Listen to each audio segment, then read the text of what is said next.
It was a crisp, sunny morning in a quiet suburban neighborhood, the kind of place where nothing out of the ordinary ever seemed to happen.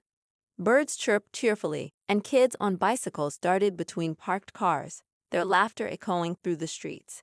Amid this picturesque calm, 16-year-old Ethan Carter walked to school, his backpack slung over one shoulder and earbuds in his ears. A typical teenager, Ethan was known for his kind heart and easygoing nature.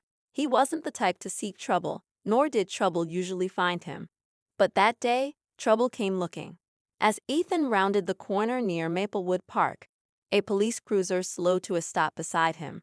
The officer, a stern-looking man with sharp features and a clean-shaven face, rolled down the window and called out, "Hey, kid, stop right there."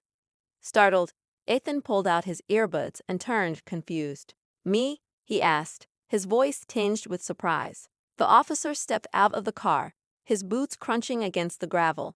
His badge gleamed in the sunlight as he adjusted his belt. "Yeah, you? Where were you about 20 minutes ago?" Ethan blinked, trying to make sense of the question. "I was just walking from home. I'm on my way to school." The officer's eyes narrowed. "Funny, because we've had a report about a young man matching your description involved in some suspicious activity around here." Ethan's stomach dropped. Suspicious activity? What could he possibly be talking about? "I think you've got the wrong person, sir," Ethan said, his tone calm but nervous. But the officer didn't seem convinced. Within moments, Ethan found himself surrounded by accusations he couldn't comprehend. "You're saying you've never been near Maplewood Grocery this morning? Never seen a red backpack like the one in the surveillance footage?" Ethan's heart pounded as he looked down at his own red backpack. It was just a coincidence, wasn't it? He opened his mouth to explain, but the officer cut him off. "Empty the bag," he ordered. Trembling, Ethan obeyed, his hands fumbling with the zipper. Out spilled his schoolbooks, a pencil case, and his lunch. Nothing out of the ordinary. But the officer's demeanor didn't soften. Instead, he grabbed his radio and muttered something Ethan couldn't make out. Passers-by began to slow down, their curious gazes adding to Ethan's growing humiliation. He wanted to shout, to protest, to explain that he hadn't done anything wrong. But no matter how much he tried to speak, his words seemed to fall on deaf ears. The officer wasn't listening. He had already decided. Moments later, Ethan was being led to the back of the police cruiser, his protests drowned out by the sound of his own pounding heart. "You have the wrong guy," he said, his voice breaking. "I didn't do anything." At the station, things only got worse. Ethan's parents were called, and despite their protests of his innocence, the officer seemed unwavering. "We've got the footage," he said coldly. "Let's see how confident you are when we take this to court." Ethan felt like the walls were closing in on him. How could something like this happen? He was just a kid, innocent, with nothing to hide. And yet here he was, accused of a crime he didn't commit. The courtroom was packed the day of Ethan's trial. Reporters, curious locals, and even some of his classmates filled the benches, all eager to see how this story would unfold. Ethan sat at the defendant's table, his hands clenched tightly together. His lawyer, a sharp, determined woman named Sarah, leaned over and whispered, "Stay calm. We'll prove the truth." But as the prosecution presented their evidence, a blurry surveillance video, a witness statement from a hurried cashier, and a string of assumptions, Ethan couldn't help but feel like the odds were stacked against him. The judge's gavel struck, signaling a recess, but the tension in the air was suffocating. Ethan's mind raced as he wondered if anyone would believe him.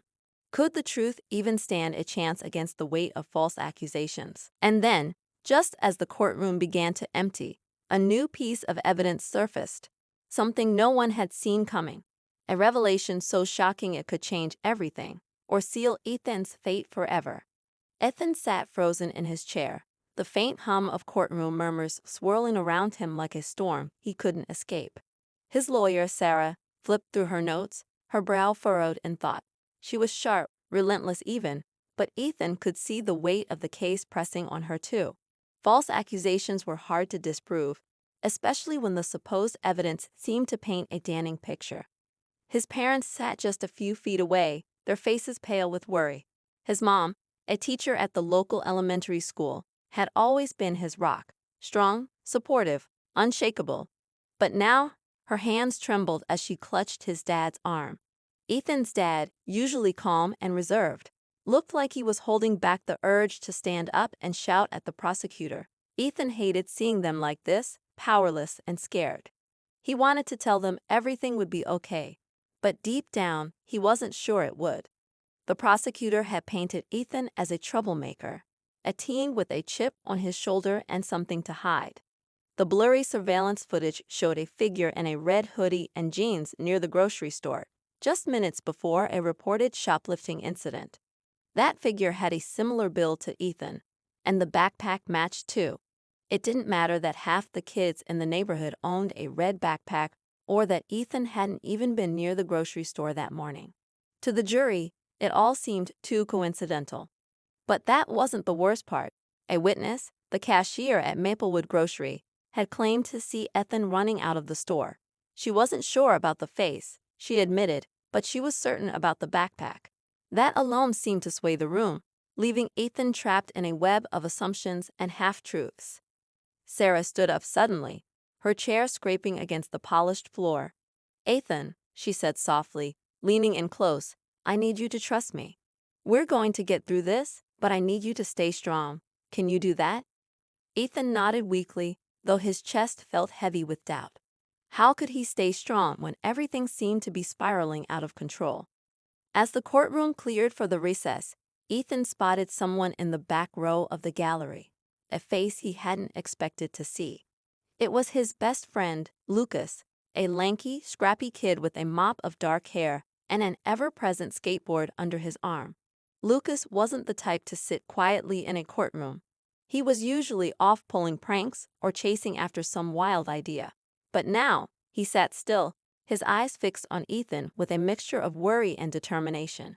When Sarah and Ethan's parents stepped out to discuss strategy, Lucas approached, his skateboard clutched tightly in one hand. "Dude," he said, his voice low, "this whole thing is insane. I know you didn't do it. Everyone who knows you knows that." Ethan tried to force a smile, but it didn't reach his eyes. "Thanks, man. It's just, I don't know how to prove it." Lucas leaned in, his voice dropping to a whisper. "What if I told you I might have seen something? Like, the real guy?" I didn't think much of it at the time, but now, it's clicking. Ethan's heart skipped a beat. "What do you mean? When?" Lucas glanced around nervously, making sure no one was listening. "That morning, I was messing around at the skate park near the grocery store. There was this guy, older, maybe 20 or something, wearing a red hoodie. He had a backpack just like yours. He was acting kinda sketchy, you know. Looking over his shoulder a lot, moving fast. I didn't think much of it until I heard about you getting dragged into this mess." Ethan grabbed Lucas's arm, his voice urgent. "Why didn't you say anything earlier?" "I didn't think it mattered," Lucas said, his voice rising slightly before he caught himself. "I mean, I didn't know it was gonna blow up like this. But now I'm sure it wasn't you. That guy, he had this tattoo on his wrist, like some kind of bird or something. Maybe the cops can track him down." Ethan's mind raced. A tattoo. A new lead. But how could they convince the court to take Lucas's words seriously? He wasn't exactly known for being reliable, and the prosecution would likely tear his testimony apart. Still, it was something, more than Ethan had had a few minutes ago. "Can you tell Sarah?" Ethan asked, his voice shaking with a mix of hope and desperation. Lucas hesitated but then nodded firmly. "Yeah, I'll tell her. She needs to know everything if she's gonna fight this." Before Lucas could walk away, a voice boomed from behind them. "What are you boys talking about?" It was Officer Daniels, the same cop who had arrested Ethan that day. His piercing gaze shifted between them, suspicion etched into every line of his face. Ethan froze, panic clawing at his chest. "Nothing," he said quickly, but Lucas wasn't as careful. "We're talking about the guy who actually did it," Lucas said defiantly, crossing his arms. "The one you didn't bother to look for." Daniel's expression darkened, and he took a step closer. "Watch yourself, kid. You don't know what you're talking about." Ethan felt Lucas tense beside him, ready to fire back, but he grabbed his friend's arm. "It's not worth it," he muttered under his breath. "Let it go." But Lucas didn't let it go. He pulled his arm free and stared Daniels down. "You'll see. When the truth comes out, you'll wish you'd done your job." Daniels glared at them for a moment longer before turning and walking away, his heavy footsteps echoing down the hallway. Ethan exhaled slowly, his heart still racing. "Lucas, you've got to be careful. They're already against me. Don't make it worse." Lucas shrugged, a faint grin tugging at his lips. "Someone's got to stand up for you. Might as well be me." As they re-entered the courtroom for the next session, Ethan felt a flicker of something he hadn't felt since this nightmare began: hope. It was fragile, barely more than a spark, but it was enough to keep him going. If Lucas was right, if the man with the tattoo could be found, then maybe, just maybe, he had a chance to prove his innocence. But as the next witness was called and the prosecution continued to build their case, that hope felt like a distant star, flickering in a vast, overwhelming darkness. Ethan clenched his fists under the table, determined not to let the doubt consume him. He had to hold on. He had to believe that the truth would come to light. What he didn't know was that the truth was far more complicated and dangerous than he could have ever imagined. The courtroom grew heavier with every passing second, the tension like an invisible weight pressing down on Ethan's shoulders. He glanced at his lawyer, Sarah, who sat poised and focused, her sharp eyes fixed on the prosecutor as they continued to paint him as a careless teenager with no respect for authority. It was infuriating to listen to the accusations, the twisting of innocent details into something sinister. Ethan felt powerless, trapped in a system that seemed determined to see him as guilty, no matter the truth. The prosecutor called their next witness, an older man with a weathered face who introduced himself as the owner of a small store across the street from Maplewood Grocery. He claimed he'd seen someone matching Ethan's description sprinting away from the scene that morning. His tone was confident, almost rehearsed, and though his words were vague, they carried enough weight to further cement doubt in the minds of the jury. Sarah stood, her heels clicking against the polished floor as she approached the witness stand. "Mr. Patterson," she began, her voice calm but firm, "you say you saw someone running away. Can you describe this person in detail?" The man hesitated, squinting slightly. "Well, he was young, maybe 16 or 17. He was wearing a red hoodie and had a backpack. That's all I can say for sure." Sarah tilted her head, her expression thoughtful. "And you're confident this person was my client, Ethan Carter?" The man shifted uncomfortably. "I mean, it looked like him. But you can't say for certain." Sarah pressed, her voice gaining an edge. "Well, no, not 100%, the man admitted reluctantly. Sarah nodded and stepped closer, her tone softening slightly. "Mr. Patterson, how far away were you when you saw this person?" "Across the street," he replied, gesturing vaguely. "And was it clear? Bright? Any obstructions in your line of sight?"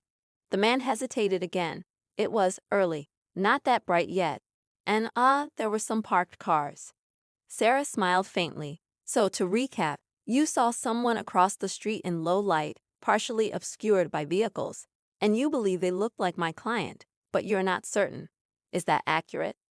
Patterson nodded, looking uncomfortable. "I guess so. Thank you, Mr. Patterson." No further questions. Sarah returned to her seat, but the damage had already been done. While she had poked holes in his testimony, the jury's expressions remained unreadable, and Ethan could feel their doubt lingering. As the day dragged on, Ethan found himself sinking deeper into despair. Every piece of evidence, no matter how flimsy, felt like another stone added to the pile against him. His parents tried to stay positive, offering him reassuring smiles during breaks, but he could see the fear in their eyes. It was like they were all caught in a tide, struggling to stay afloat. That night, Ethan couldn't sleep. He stared at the ceiling, replaying the day's events over and over in his mind. The witness statements, the blurry footage, the accusing looks, it all felt like a nightmare he couldn't wake up from. Lucas's words echoed in his head, and he clung to the thought of the man with the tattoo. Was he real? Could he be the key to unraveling this mess? The next morning, Lucas showed up at Ethan's house, his skateboard tucked under one arm, and a determined look on his face. "I did some digging," he announced as soon as Ethan opened the door. Ethan blinked, confused. "What are you talking about?" "The guy I saw, the one with the tattoo." "I think I know who he is," Lucas said, stepping inside. "There's this dude who hangs around the skate park sometimes. Sketchy guy, always looking over his shoulder like he's hiding something. I asked a few people, and someone said he's got a bird tattoo on his wrist. Matches what I saw." Ethan's heart raced. "Do you know his name?" "Not yet," Lucas admitted, "but I know where he hangs out. I was thinking we could, check it out." Ethan hesitated. The idea of going out and looking for this guy felt reckless, dangerous even, but what choice did he have? If this man was the real culprit, he needed to find proof before it was too late. By the time they reached the skate park, the sun was high in the sky, casting long shadows across the cracked pavement. Kids zipped around on their boards, laughing and shouting, but Lucas's focus was laser-sharp. He scanned the area, his eyes darting from face to face. Then he stopped, nudging Ethan. "There, by the benches." Ethan followed his gaze and spotted a man sitting on a worn-out bench, his hoodie pulled up despite the heat.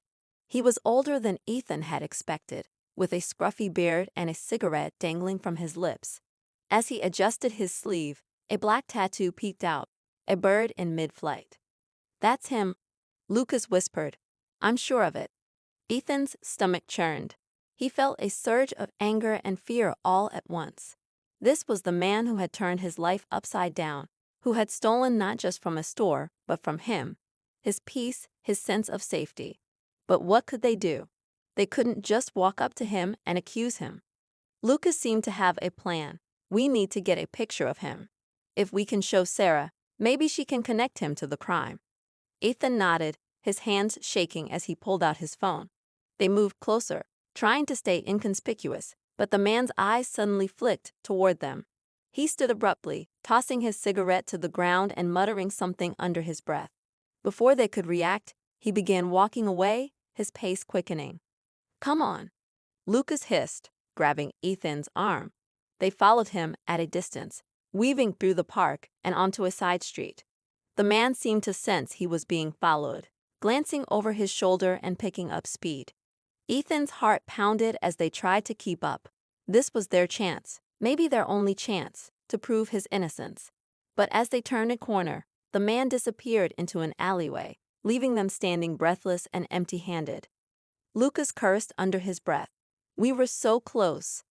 Ethan slumped against a wall, frustration and fear swirling inside him. What now? How are we supposed to prove anything if we can't even catch him? Lucas was quiet for a moment, wanted to believe him. "We'll figure it out." But as they made their way back home, he couldn't shake the feeling that time was running out.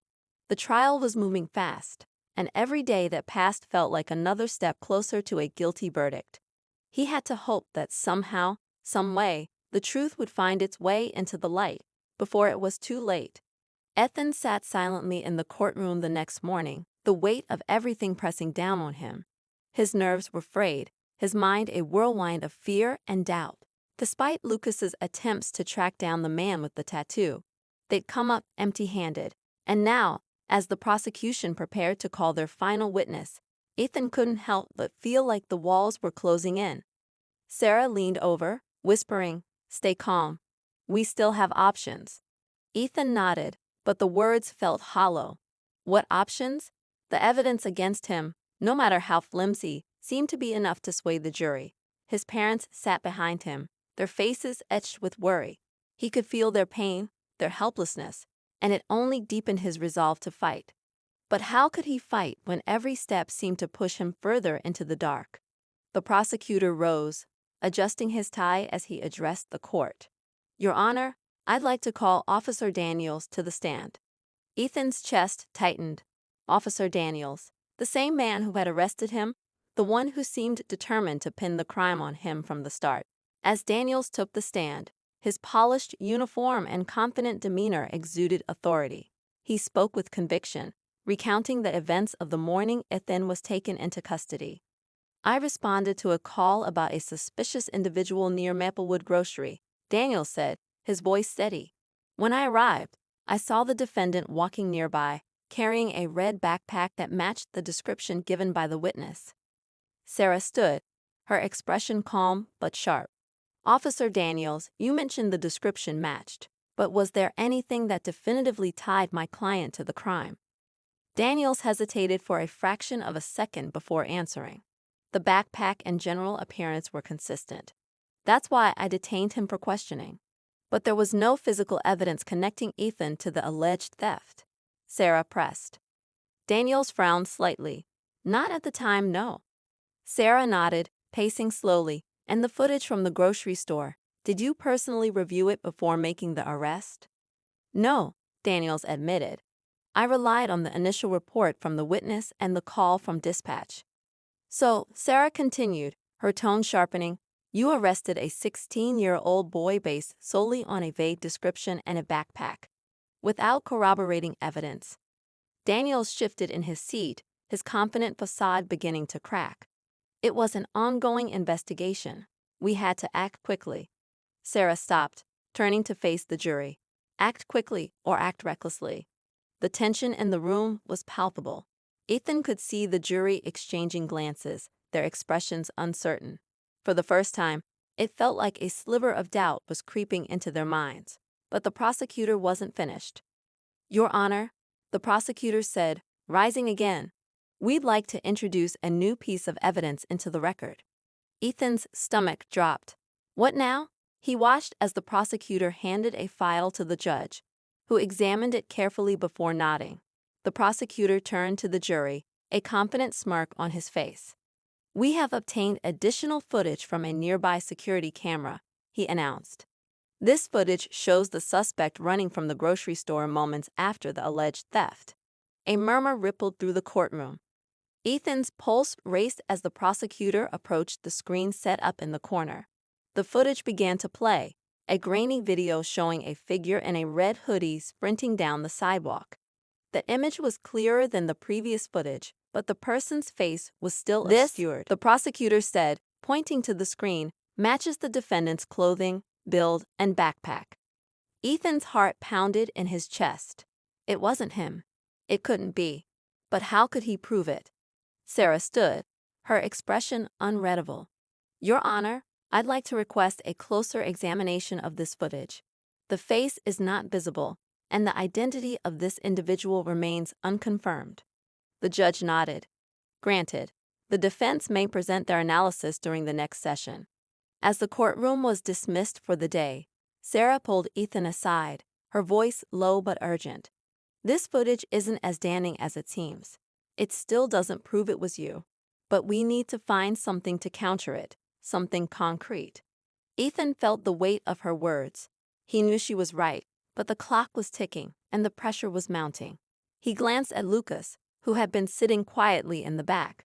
His friend gave him a small nod, a silent promise that he wasn't giving up.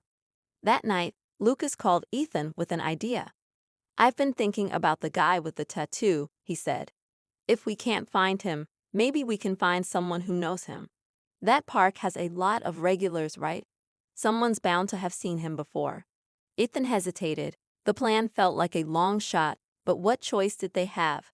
Okay, he said finally. Let's try it. The next day, Lucas and Ethan returned to the skate park, their eyes scanning the crowd for anyone who looked familiar. It wasn't long before Lucas spotted a group of skaters huddled near the ramps. One of them, a girl with bright blue hair and a nose ring, caught his attention. She might know something, Lucas whispered. They approached cautiously, and Lucas cleared his throat. Hey, can I ask you something? The girl looked up, raising an eyebrow. Depends. We're looking for someone, Lucas said. Older guy, comes here sometimes. Red hoodie, bird tattoo on his wrist. The girl's expression shifted, her eyes narrowing slightly. Why are you looking for him? It's important, Ethan said quickly. We think he might be involved in something serious. She studied them for a moment before nodding. Yeah, I know who you're talking about. Name's Ryan. He hangs out at that old warehouse on Willow Street. Ethan's heart raced. A name, a location. It was more than they'd had before. Thank you, he said, his voice earnest. Be careful, she warned. He's not the kind of guy you want to mess with. Ethan and Lucas exchanged a glance. They knew the risks, but they also knew they couldn't stop now. Ryan could be the key to everything, their last hope to uncover the truth and clear Ethan's name. As they headed toward the warehouse, the air felt thick with tension. Ethan's mind raced with possibilities. What if Ryan denied everything? What if he was dangerous? But he pushed the fear aside, focusing on the one thing that mattered, finding the truth, no matter the cost. Ethan and Lucas approached the old warehouse cautiously, their steps muffled by the crunch of gravel beneath their feet. The building loomed in front of them, its windows broken and its walls covered in graffiti. It had an air of abandonment, but the faint glow of light spilling out from a cracked doorway told them someone was inside. Ethan's pulse quickened as he exchanged a nervous glance with Lucas. They didn't know what to expect, but they had come too far to turn back now. Inside, the warehouse was dimly lit, the air heavy with the smell of stale cigarettes and oil. Shadows danced along the walls, thrown by a single bare bulb hanging from the ceiling. In the center of the room, a small group of men stood around a table, talking in hushed tones. Ethan immediately spotted Ryan, the man with the bird tattoo. His hoodie was pulled down, and the tattoo was clearly visible on his wrist as he gestured animatedly during the conversation. "Stay back," Lucas whispered, tugging on Ethan's sleeve. "Let me try to get closer." Ethan wanted to protest, but before he could say anything, Lucas had already started moving. He slipped into the shadows, his skateboard tucked under his arm, as if he were just another kid passing through. Ethan stayed hidden by the doorway, his heart pounding in his chest. The seconds felt like hours as he watched Lucas inch closer to the group. Suddenly, one of the men turned, his eyes narrowing as he spotted Lucas. "Hey, kid," he barked. "What are you doing here?" Lucas froze, his expression wide-eyed but innocent. "Sorry, man," he stammered. "I thought this place was empty. Just looking for a spot to skate." Ryan stepped forward, his gaze sharp and calculating. "This isn't a skate park," he said, his voice low and gravelly. "You need to leave. Now." Lucas nodded quickly, backing away, but Ethan saw the moment his friend's eyes darted to the table. There, lying among scattered papers and cigarette packs, was a red backpack. Ethan's red backpack. His stomach twisted as realization hit. This was the proof they needed. But before Lucas could slip away, another man grabbed his arm. "Hold up," the man said, his tone suspicious. "What's your deal, kid? You seem awfully interested in what's going on here." Lucas tried to pull away, his voice steady despite the fear in his eyes. "I'm not interested in anything, I swear. I'll go." Ethan's hands clenched into fists as he watched the scene unfold. He couldn't just stand there while Lucas was cornered. Summoning every ounce of courage, he stepped out from the shadows. "Let him go," he called, his voice cracking slightly but firm. The group turned in unison, their eyes locking onto Ethan. Ryan's expression darkened as he recognized him. Well, he said, a smirk spreading across his face. "Look who it is." Ethan swallowed hard, his knees threatening to buckle under the weight of their stares. "That's my backpack," he said, pointing to the table. "You stole it. You're the one who robbed the store." The room went silent for a moment before Ryan laughed, a cold, mocking sound that sent chills down Ethan's spine. "You've got some nerve, kid," he said, taking a step closer. "Coming here and accusing me? You have no idea what you're messing with." "I know enough," Ethan shot back, his voice shaking but resolute. "You framed me. You let me take the blame for something you did." Ryan's smirk faded, replaced by a dangerous glint in his eyes. "You should have stayed quiet," he said, his tone low and threatening. "Now you've made things worse for yourself." Ethan's heart pounded as the other men closed ranks around Ryan, their expressions cold and unyielding. Lucas edged closer to Ethan, his face pale but determined. "We have to go," he whispered urgently. "Now." But before they could move, Ryan held up a hand, stopping the others. "Wait," he said, his eyes narrowing as he studied Ethan. "You want your little backpack. Fine, take it, but you're not walking out of here without a price." Ethan hesitated, his mind racing. He couldn't leave without the bag, It was his only chance to prove his innocence. But the tension in the room was suffocating, and every instinct screamed at him to run. As Ryan reached for the backpack, something unexpected happened. One of the men, taller, younger, with a nervous energy, stepped forward. "This is getting out of hand," he said, his voice shaky. "We didn't sign up for this." Ryan turned on him, his expression icy. "What are you talking about?" The man shifted uncomfortably, glancing at Ethan and Lucas. "Framing a kid? Threatening them? This isn't what we do, Ryan." For a moment, the room hung in a delicate balance, the air crackling with tension. Then Ryan snarled, shoving the younger man back. "You don't get to tell me what we do," he snapped. "I run this, not you." But the momentary distraction was all Ethan and Lucas needed. Without thinking, they grabbed the backpack and bolted for the door, their hearts pounding as shouts erupted behind them. They didn't look back, sprinting into the night and disappearing into the maze of streets surrounding the warehouse. When they finally stopped, gasping for breath in a secluded alley, Ethan clutched the backpack tightly. His hands trembled as he opened it, searching for anything that could help. Among his own belongings, he found something unexpected: a folded piece of paper with a list of items, times, and dates. It looked like a ledger, evidence of more than just the grocery store robbery. "This is it," Lucas said, his voice breathless but triumphant. "This proves it wasn't you." Ethan nodded, a surge of hope breaking through the fear. But as he looked at the paper, a new question emerged. Who else was involved? The names and numbers on the list hinted at something much bigger than a single robbery, something that could turn this entire case and his life upside down. Ethan and Lucas didn't waste a second. With the ledger in hand, they ran straight to Sarah's office. By the time they arrived, they were out of breath, their clothes damp with sweat. But Ethan's grip on the backpack was iron tight. Sarah was about to leave for the day, but when she saw their frantic expressions, she immediately ushered them inside. Ethan placed the backpack and the crumpled paper on her desk, his words spilling out in a chaotic rush. He described everything: the confrontation at the warehouse, the discovery of the backpack, and the ledger that seemed to be a record of something much larger than a petty theft. Sarah listened intently, her face a mixture of disbelief and determination, as she unfolded the paper and studied it. "This," she said after a long pause, "is exactly what we needed. If this list is legitimate, it ties Ryan and his group to more than just the grocery store robbery. This could prove you were set up." Ethan felt a wave of relief wash over him, but it was short-lived. Sarah's expression darkened as she traced a finger over the list. "But it's not enough on its own. We need to verify this information and link it directly to Ryan. If we present this in court without solid backing, it could backfire." "How do we do that?" Lucas asked, his voice urgent.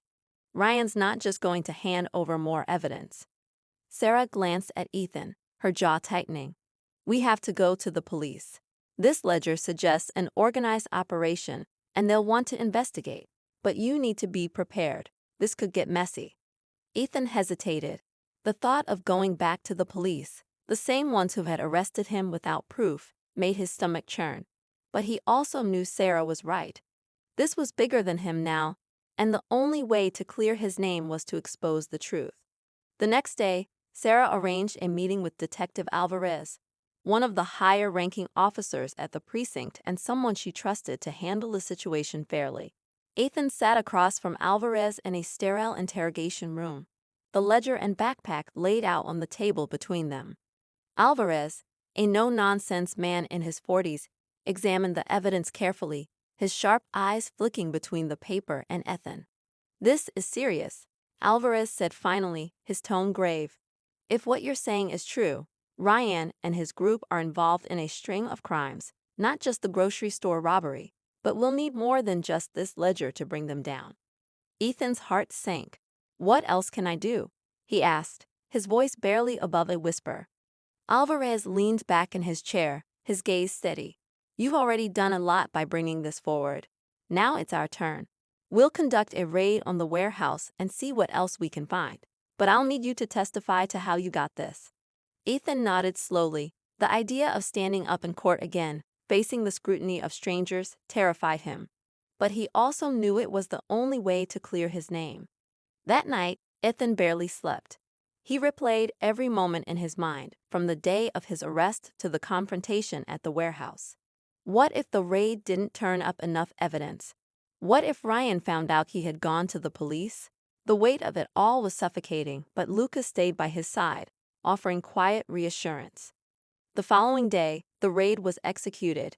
Alvarez called Sarah shortly after, and she relayed the news to Ethan. The police had found stolen goods, incriminating documents, and even surveillance equipment linked to multiple thefts.